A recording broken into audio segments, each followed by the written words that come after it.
دخل لي الزميل عز الأطروش وقاعد عمال يقول لي لبنى كانت عامله لقاء وغلطت فيك.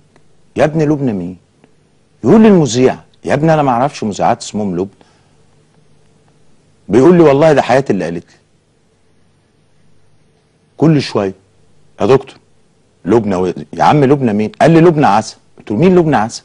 انا ما اعرفش حد بالاسم ده اصلا، ما اعرفهاش. قال لي ده كانت عاملين معاها لقاء. مع لقاء فين يا استاذ عز؟ انت ما قلتليش. في مش عارف، بيقول لي في حاجه كده يعني. والله انا لا اعرف لبنى عسل ولا عمري سمعت عن لبنى عسل، بس هو قال لي انها مذيعه يعني، فشيء طبيعي لما واحده مذيعه زي دي تغلط في استاذها وانا عارف بقول لي ايه يعني. البئر ينضح بما فيه، عادي جدا.